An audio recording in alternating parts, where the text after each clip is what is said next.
Good day, and welcome to episode 1 of the Abstract Barcode podcast. I am your host, Christopher, and today is Pi Day, March 14th. So go eat a pizza or a pie or something round, like a hamburger. You know, the roundest night at Sir Arthur's table was circumference, because he ate too much pie. So, let's get right into the news.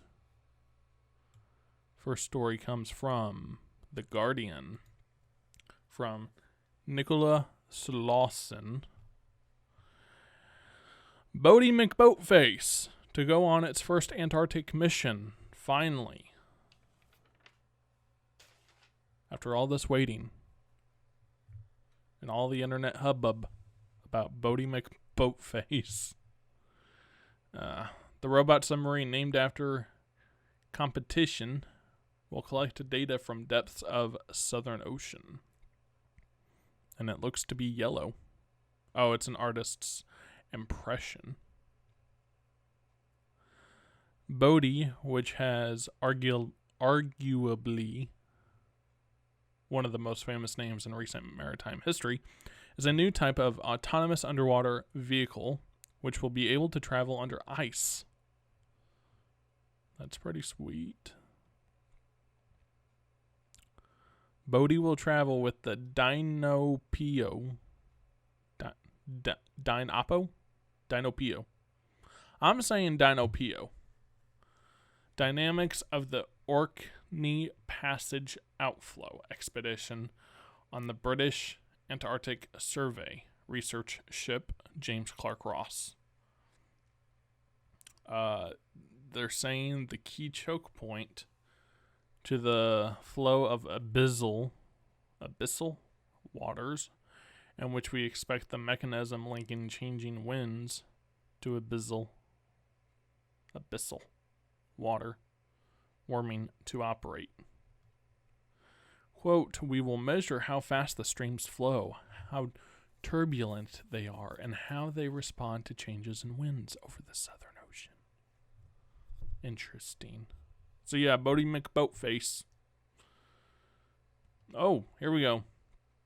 In 2019, Boaty McBoatface will be fitted with acoustic and chemical sensors and sent into the Northern Sea to, quote, sniff out, unquote, signals associated with artificial release of gases beneath the seabed. A future aim for Boaty will be to attempt the first ever crossing of the Arctic Ocean under ice. It's like the little engine that could, but it's a boat. Actually, it's a submarine. Why did they name it boat if it's a sub, basically? Sub McSubface. Doesn't have the same ring, I guess, but whatever. Next story comes from mercurynews.com. Employees who decline genetic testing could face penalties under new proposed bill. This is gonna cause a controversy. Employers could impose hefty penalties on employees who decline to participate in genetic testing as part of workplace wellness programs if a bill approved by a House committee this week becomes law. Employers in general don't have that power under existing federal laws, but the bill would allow employers to get around that. Workplace wellness programs, which offer workers a variety of carrots and sticks to monitor and improve their health, such as lowering cholesterol, have become increasingly popular. If you want a good workplace, don't make it so hectic. Let people, lounge around. Take time off when they want. Be nice to people in the workplace. Under the Affordable Care Act, employers are allowed to discount health insurance premiums by up to 30% and in some cases 50% for employees who voluntarily participate in a wellness program. Can you hear my mouse? Click, click, click. Yeah. New mouse pad. Sorry.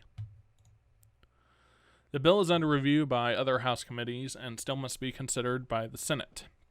But it's already received strong criticism from a broad array of groups as well as House Democrats. In a letter sent to the committee earlier this week, nearly 70 organizations representing consumer health and medical advocacy groups, including the American Academy of Pediatrics, AARP, March of Dimes, and the National Women's Law Center, said the legislation, if enacted, would undermine basic privacy provisions of the Americans with Disabilities Act, or the ADA, and the 2008 Genetic Information Non-Discrimination Act, or GINA. GINA! Oh, GINA! Congress passed GINA to prohibit discrimination by health insurers and employers based on the information that people carry in their genes. Well, I wear jeans every day. Don't matter what I carry in my pockets. Does it? Doesn't matter? But the latest legislation would allow employers to impose penalties of up to 30% the total cost of employees' health insurance on those who choose to keep such information private. I'm messing with my mic, so I apologize. I apologize. So the article just goes on, but yeah. Well, that could suck for some people, and you can't do anything about it because it's in your genetics. So, my opinion on that is hopefully it doesn't pass. Because I can't control what my ancestors did or did not do, or what I'm susceptible to. Next story comes from KTLA 5, or KTLA.com. KTLA.com. Florida man tries to set convenience store on fire to, quote, run the Arabs out of our country, quote, end quote. Sheriff says. This is from, they pulled it from CNN. A 64-year-old Florida man tried to set a convenience store on fire because he thought the owners were Muslim, said the sheriff. Richard Lloyd told deputies he wanted to, quote, run the Arabs out of our country, end quote. So he pushed a dumpster in front of the Port St. Lucie, I hope I said that right, store and set the contents on fire. He started a dumpster fire. Mascara, is that the person's name? Sheriff Ken Mascara. Said it. Don't know if that's a male or a female. Lloyd told detectives he assumed the owner assumed the owner was Muslim, and that angered him because of, quote, what they were doing in the Middle East, end quote. Yeah, I can assume all I want, but if I do something stupid, I'm the dumbass. You never assume. Even so, if the person is Muslim, you don't do that. You don't do that to people. You know? You're the dumbass. Setting a dumpster fire.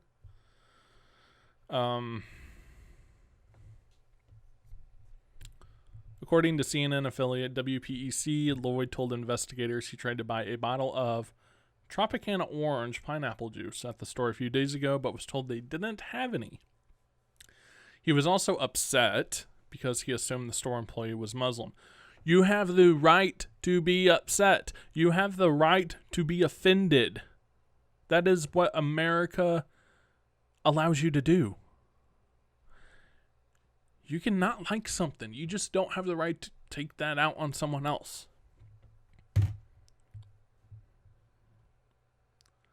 When deputies arrived Friday morning and found the fire, a man in front of the store put his hands behind his back and told officers to, quote, "take me away," end quote, Mascara said. The man was charged with first-degree arson and is on a $30,000 bond. Good. He deserves to go to jail. Excuse me. Apologies. Dumbass. Next story comes from FoxNews.com.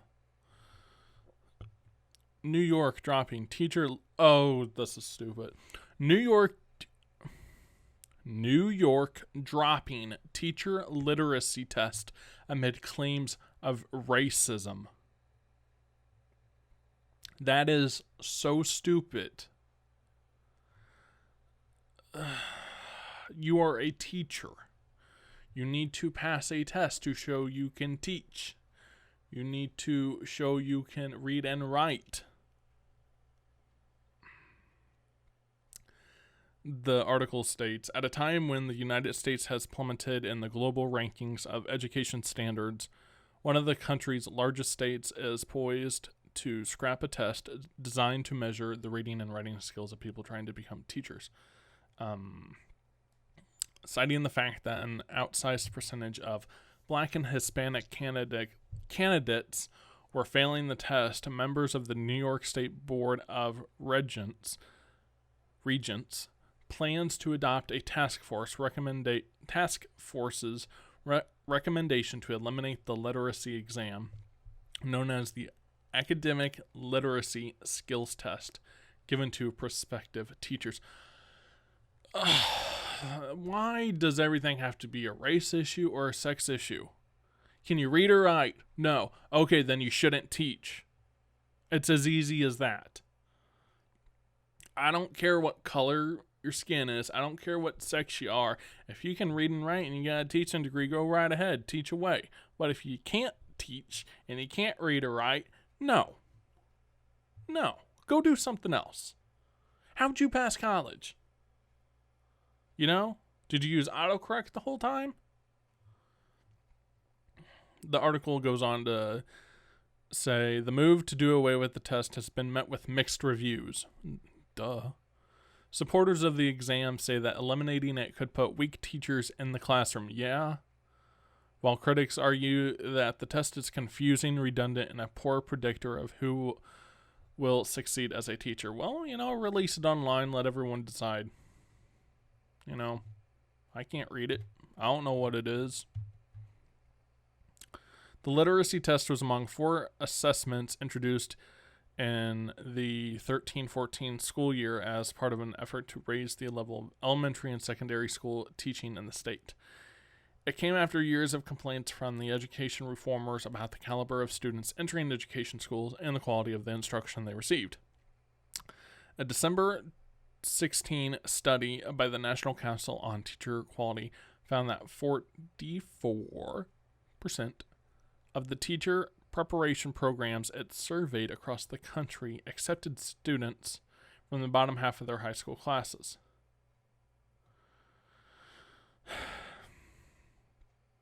So it's not just a race and sex issue. It's plus, the article states, plus critics said the test's $131 price tag is too steep. Article goes on to say, despite a ruling by a federal judge in 2015 that the test was not discriminatory, faculty members at education schools say a test that screens out so many minorities is problematic.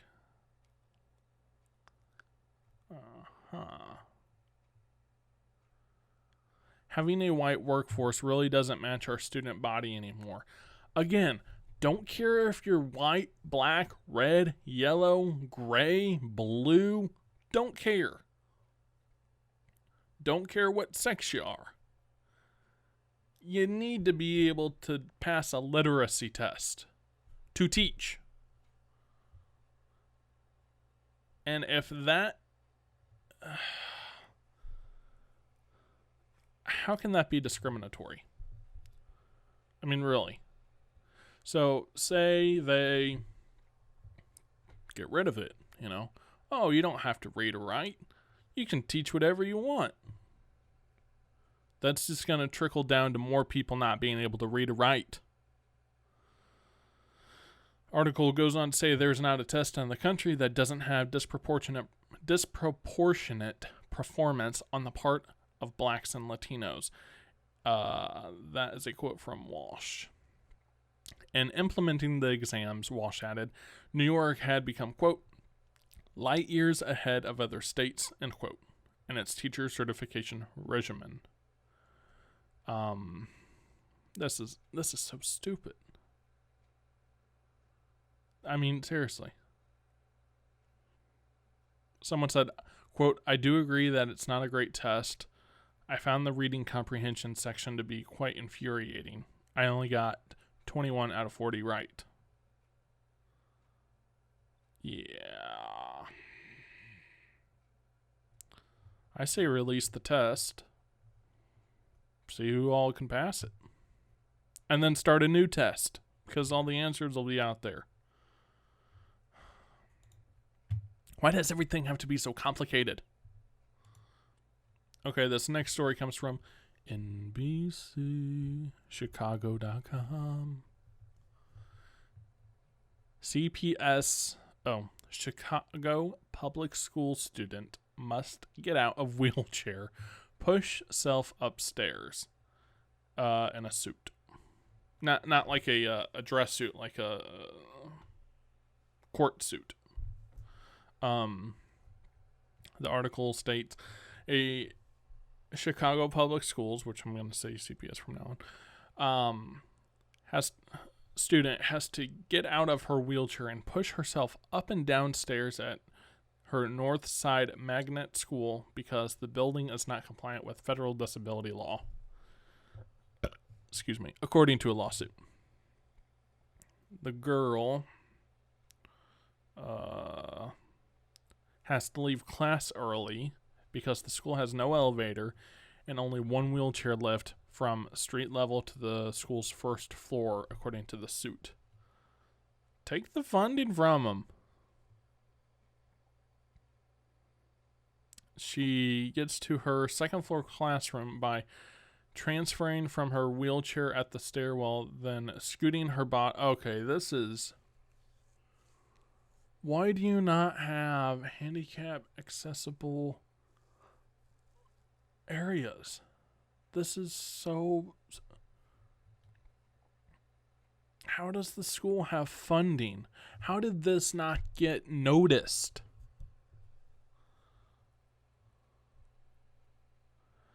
A spokesperson for CPS declined to comment on the suit. Yeah.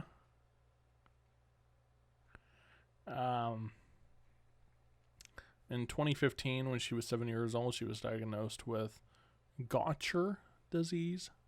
I hope I said that right. A rare condition that leads to bone death due to lack of blood supply, according to Access Living and her doctor. The condition affects her mobility and requires the use of a wheelchair. The 3-story school was built in 1893, the suit states. Article goes on to say, a complaint filed with the U.S. Department of Education's Office of Civil Rights by Access Living in 94 resulted in a settlement that required CPS to make their magnet schools accessible. Okay. But the magnet school was opened in the...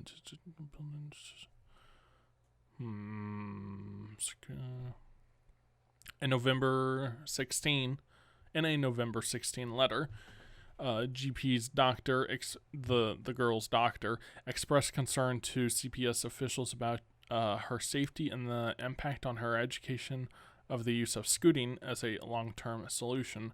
Quote, finally forcing her to move up and down the stairs on her bottom denies her personal dignity, end quote, said a doctor.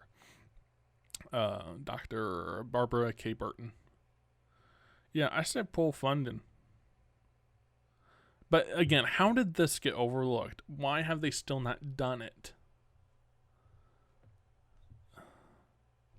The suit asks, or the article goes on to say, the suit asks the court to order CPS to make Drummond Montessori, I guess, which was the school, accessible to standards that should have been in place when the school opened in 2004. Access Living contends.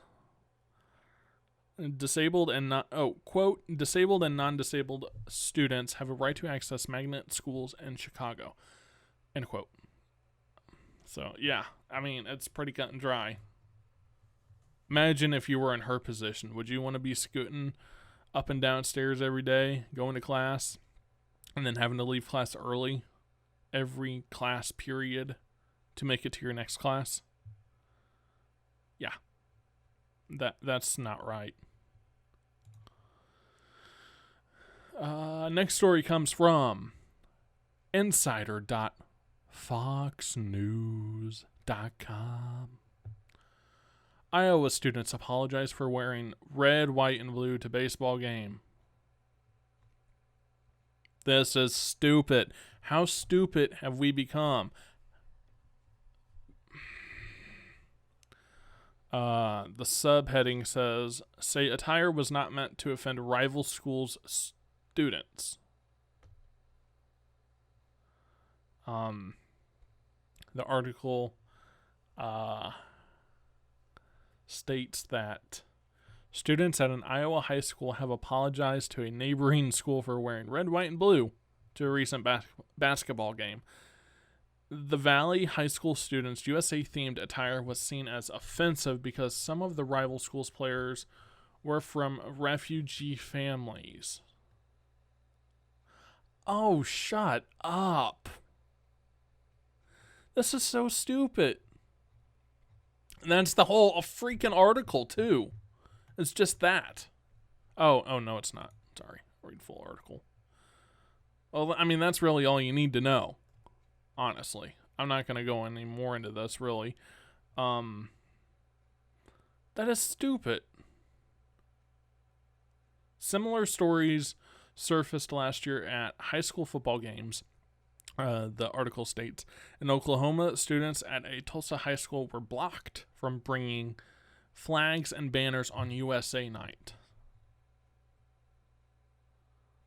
What have we become? Honestly. This is so stupid. If I want to wear red, white, and blue to show my patriotism, I'm going to wear red, white, and blue. If you're offended, again, you have the right to be offended.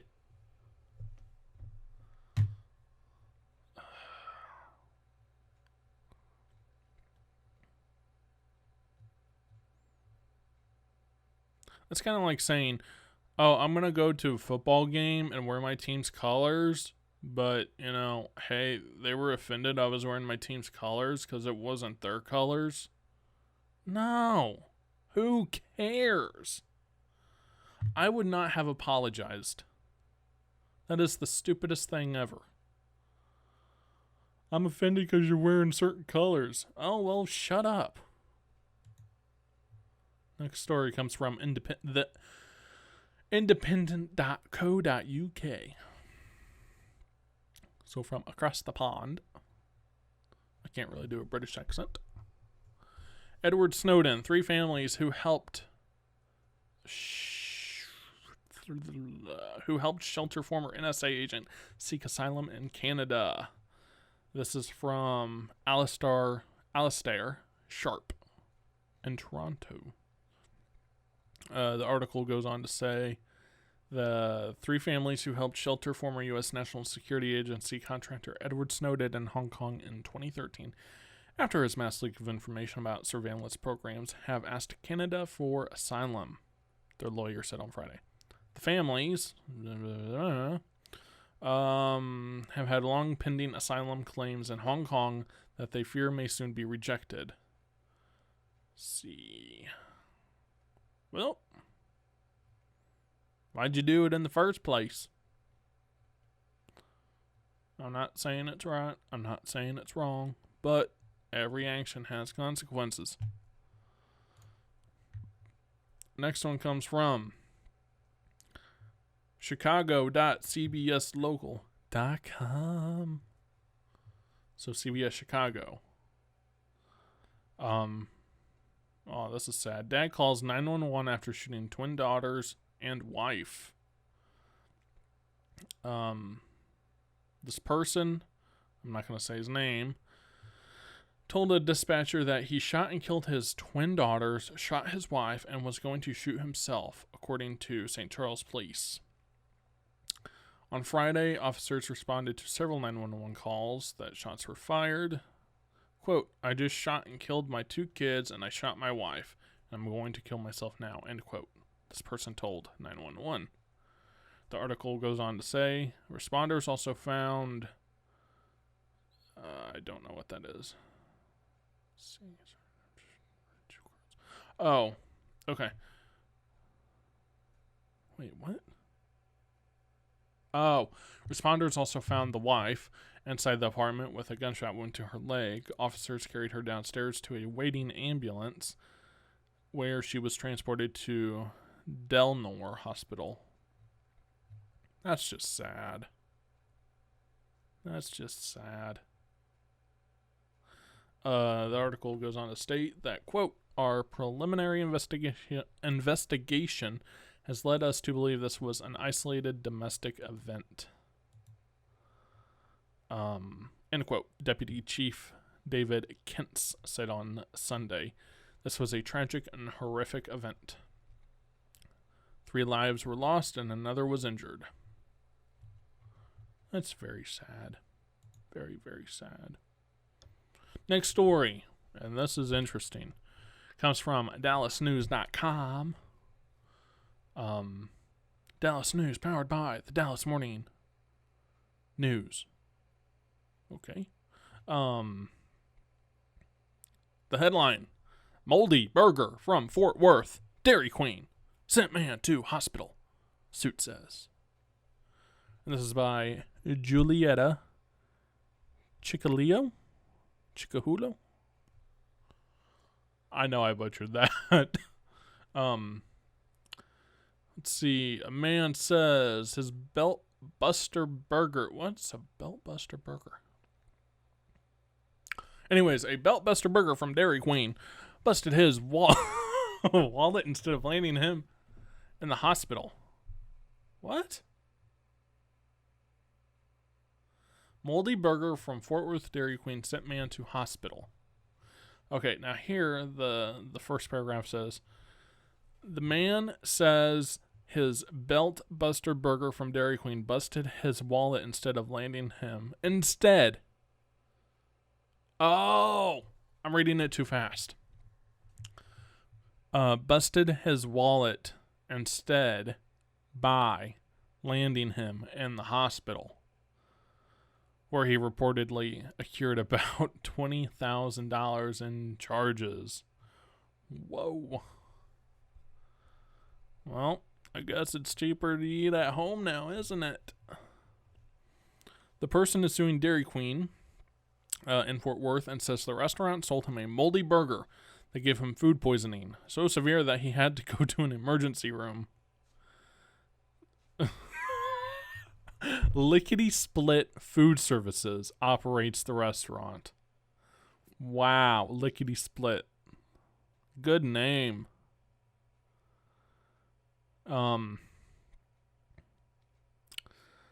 This person's attorney told the court that he reported the problem to the Dairy Queen, where an employee took what was left of the burger. Restaurant personnel acknowledged there was a problem, and an area supervisor gave Brian a coupon that could be redeemed for more Dairy Queen food, according to the suit. This gentleman is seeking $200,000 to $1 million in damages, he claims. he claims financial loss, extreme pain and suffering, and extreme mental anguish. Yeah, if you've ever had food poisoning, you never want to have it again. You got stuff flying out one end, you got stuff flying out the other end, you don't know how you want to feel, you're hungry, you don't want to eat, blah, blah, blah. You know, it's just, ugh. Food poisoning is probably the worst torture ever. I say that because I've gone through it, and it's, ugh.